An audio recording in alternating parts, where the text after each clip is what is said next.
महाराष्ट्र के चंद्रपुर में एक कार 50 फीट गहरे गड्ढे में गिर गई। इस हादसे में 4 लोगों की जान चली गई, वहीं 5 लोग गंभीर रूप से घायल हो गए।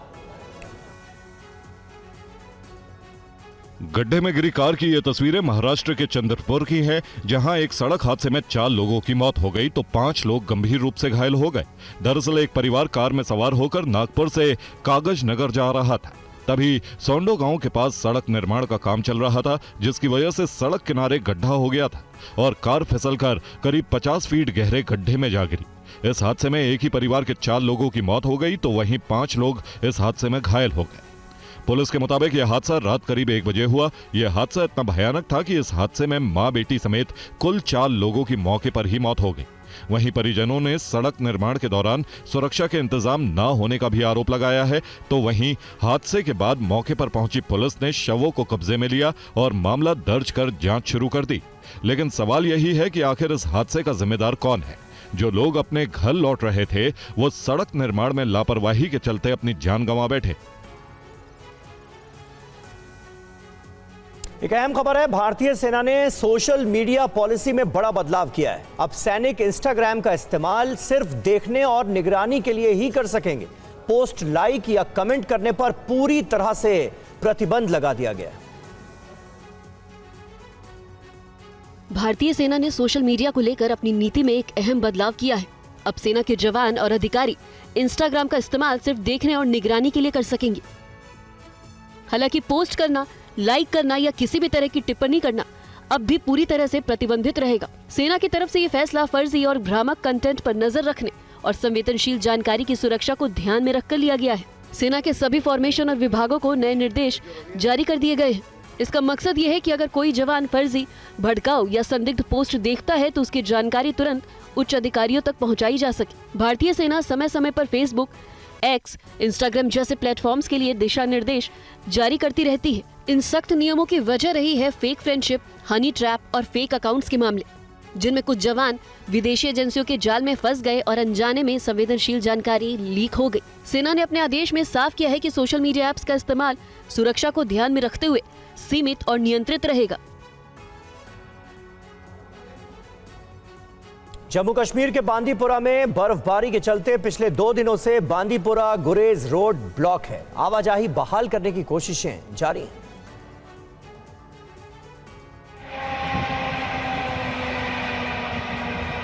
बर्फबारी से कश्मीर के स्थानीय लोग बेहद खुश हैं। हालांकि बर्फबारी अपने साथ कुछ परेशानियां भी लेकर आती है। तस्वीरें बांदीपुरा गुरेज रोड की हैं।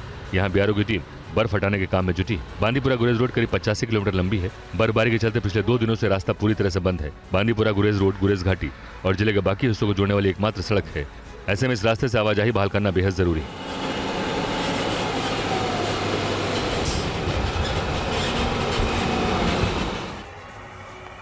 कई जरूरी सामान बांदीपुर के कई हिस्सों में नहीं पहुंच पा रहे हैं। अगर दोबारा बर्फबारी नहीं हुई तो उम्मीद की जा रही है अगले कुछ घंटों में इस रास्ते से आवाजाही दोबारा बहाल कर दी जाएगी। बर्फबारी थमने के तुरंत बाद मशीनों के जरिए बीआरओ की टीमें बर्फ हटाने के काम में जुट गई।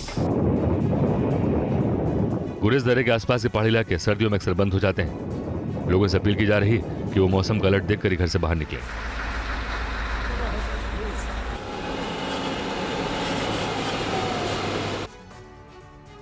और अगली खबर जम्मू कश्मीर के अनंतनाग से है। यहां भी बर्फबारी के चलते रास्ते बंद हो गए हैं और लोगों को परेशानी हो रही है।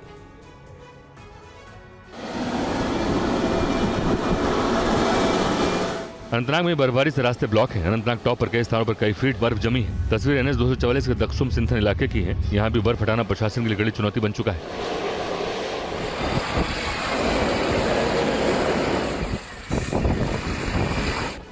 बुलडोजर की मदद से बर्फ की मोटी परतों को हटाया जा रहा है ताकि यहाँ से गाड़ियों की आवाजाही बहाल की जा सके।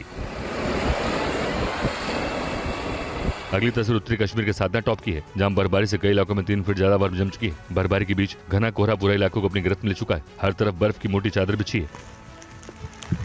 यहाँ अभी भी लगातार बर्फबारी हो रही है। अगले कुछ दिन बर्फबारी का दौर जारी रह सकता है। साधना टॉप की एक और तस्वीर देखिए। रिहायशी इलाकों में सन्नाटा है। बर्फबारी के बीच लोग घरों में रहने को मजबूर हैं। सड़कों पर इतनी ज्यादा बर्फ जमा है कि आवाजाही की कल्पना करना तक मुश्किल है। यहाँ बीते 48 घंटों से रुक रुक बर्फबारी हो रही है। घर, पेड़, सड़क, हर जगह सिर्फ बर्फ ही बर्फ नजर आ रही है। लोगों से घरों में ही रहने की अपील की जा रही है। और कर्नाटक के चित्रदुर्ग जिले में एक दर्दनाक हादसा हो गया। बेंगलुरु से गोकर्णा जा रही एक स्लीपर बस विपरीत दिशा से आ रही एक लॉरी से टकरा गई और इसके बाद बस में भीषण आग लग गई। हादसे का वीडियो सामने आया है जिसमें देखा जा सकता है कि कैसे बस आग का गोला बन गई है। तस्वीरें देखकर अंदाजा लगाया जा सकता है कि आग कितनी भीषण थी। देखते ही देखते बस पूरी तरह से जलकर खाक हो गई। कर्नाटक के चित्रदुर्ग के हरियूर तालुक में नेशनल हाईवे पर यह भीषण सड़क हादसा हुआ है। इसमें 9 यात्रियों की दर्दनाक मौत हो गई। हादसा उस समय हुआ जब बेंगलुरु से गोकर्णा जा रही एक स्लीपर कोच बस तेज रफ्तार लॉरी से टकरा गई। इस घटना में बस में भीषण आग लग गई। जानकारी के अनुसार बस बेंगलुरु से रवाना हुई थी। तड़के करीब 2 बजे के आसपास जब बस गोरालट्टू गांव के पास पहुंची तब हरियूर से बेंगलुरु की ओर जा रही एक लॉरी अचानक सड़क के डिवाइडर को पार करते हुए विपरीत दिशा में आ गई और सीधे बस से टकरा गई। टक्कर इतनी जबरदस्त थी कि बस में तुरंत आग लग गई और कुछ ही पलों में आग ने बस को पूरी तरह चपेट में ले लिया। घटना की सूचना मिलते ही पुलिस, दमकल विभाग और आपातकालीन सेवाएं मौके पर पहुंची।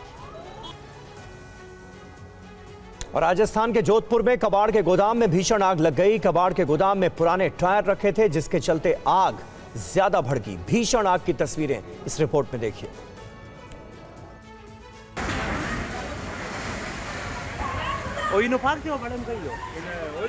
भीषण आग की तस्वीरें राजस्थान के जोधपुर की है जहां कबाड़ के गोदाम में आग लग गई। आग इतनी भीषण थी कि इसकी लपटें दूर तक दिखाई दी और पूरे इलाके में धुएं का गुबार देखने को मिला।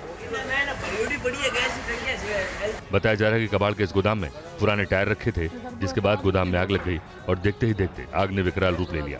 3 से 4 किलोमीटर दूर से भी धुएं का गुबार देखा जा सकता है। गोदाम में रखा लाखों का सामान भी जलकर राख हो गया। तस्वीरें देखकर अंदाजा लगाया जा सकता है कि आग किस कदर भयानक है। वहीं आग की सूचना मिलते ही दमकल विभाग भी मौके पर पहुंचा तो साथ आसपास के लोगों की भीड़ भी जमा होगी। आग के कारणों का भी पता नहीं चल पाया है, लेकिन जरा एक बार फिर से आग की इन तस्वीरों को देखिए कैसे आग की लपटें उठ रही हैं और जो भी सामान गोदाम में मौजूद था उसे आग ने अपनी चपेट में ले लिया और पूरे इलाके में धुएं का गुबार फैल गया।